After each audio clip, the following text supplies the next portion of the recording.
Ya enggak lah, gue serius banget ini. Astaga, gua nggak nyangka semudah itu, Bang. Sama, gue juga nggak nyangka. Apalagi keluarga si Jerry nggak minta imbalan apapun. Beneran, Bang? Biasanya kalau kasusnya kayak gini, keluarga korban minta uang damai. Enggak kok, mereka nggak minta itu. Tapi ya, paling lu berdua harus nunggu dulu seminggu. Tunggu sampai kondisi si Jerry pulih. Baru mereka bisa bebasin lu berdua. Jadi kita nunggu seminggu, abis itu kita bebas, Bang. Iya Dot, semuanya udah beres. Aman? Makasih banyak ya, Bang Topan. Iya.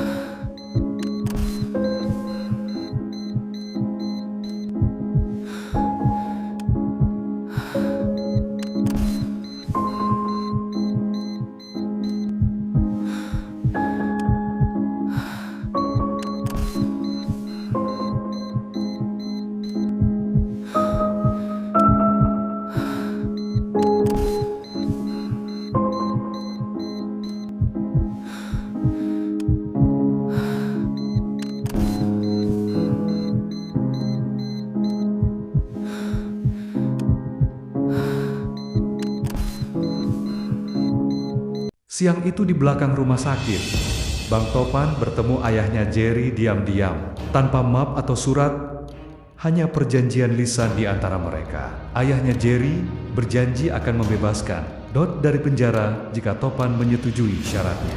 Demi keluarganya, terutama Mika dan Dot, Topan pun mengangguk setuju. Meski dalam hatinya ia tahu, risiko yang harus ditanggung sangat besar.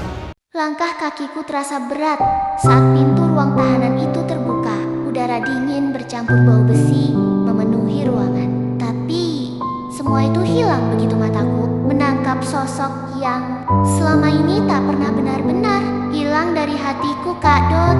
Dia duduk di sudut ruangan, mengenakan pakaian tahanan yang sederhana, tapi auranya tetap sama seperti dulu. Hangat dan menenangkan. Aku berdiri terpaku beberapa detik. Rasanya dada ini sesak. Bukan karena takut, tapi karena rindu yang selama ini kutahan akhirnya pecah.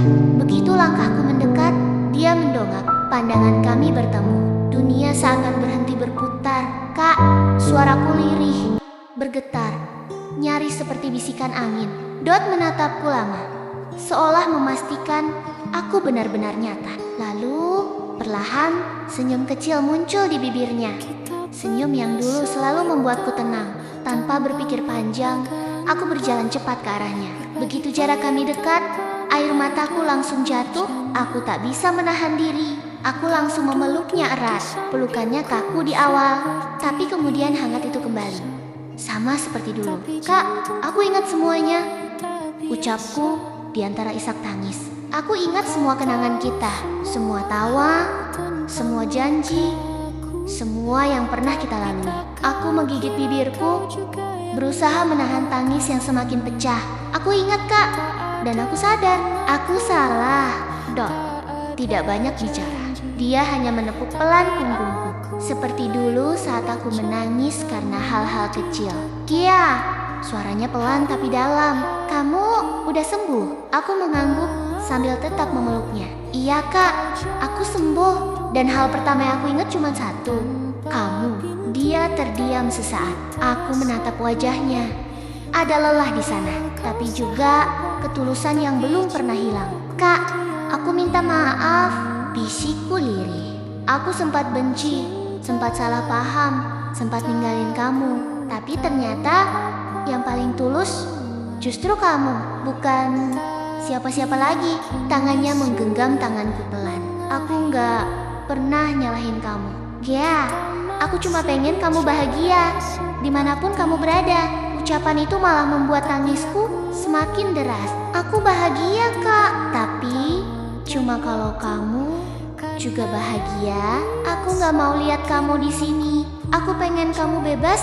Aku pengen kita mulai lagi dari awal. Aku menatap matanya dalam, penuh keyakinan. Aku janji, Kak, aku bakal bantu kamu keluar dari sini. Aku bakal cari cara, apapun itu. Dia tersenyum lagi, senyum yang sama seperti dulu saat dia menatapku di taman. Di bawah, Langit senja, kamu masih Gea yang dulu ya. Keras kepala, tapi penuh cinta. Aku tertawa kecil di sela air mata. Kalau bukan karena cinta, aku gak akan berdiri di sini. Dot terdiam, menatapku lama, lalu dia berbisik pelan. Aku bangga, kamu udah sembuh. Aku bangga kamu ingat aku, bukan karena masa lalu, tapi karena hati kamu. Aku menunduk, menahan air mata yang hampir jatuh lagi. Aku gak mau lupa lagi, Kak. Sekalipun aku pingsan 1000 kali, aku mau bangun dan tetap ingat kamu. Dia mengusap rambutku pelan. Jangan nangis lagi ya, aku kuat. Kalau tahu kamu baik-baik aja. Aku menggeleng. Aku gak akan baik-baik aja kalau kamu masih di sini. Aku bakal temani kamu, Kak, sampai semuanya selesai. Dot menatapku. Matanya lembut tapi penuh kekuatan. Aku percaya kamu, Gea. Saat itu aku sadar, cinta sejati bukan tentang tempat, tapi tentang dua hati yang masih saling menemukan meski dunia berusaha memisahkan. Aku menggenggam tangannya lebih erat, dan dengan suara yang bergetar, aku berbisik, aku balik, Kak, bukan karena kasihan, tapi karena aku masih cinta. Dia hanya tersenyum, menatapku dengan mata yang hangat. Dan di antara kesunyian ruang tahanan itu, kami sama-sama tahu, meski dinding ini membatasi, tapi hati kami sudah menyatu lagi. Aku udah sembuh, Kak, tapi ternyata cuma cinta kamu yang gak pernah sakit.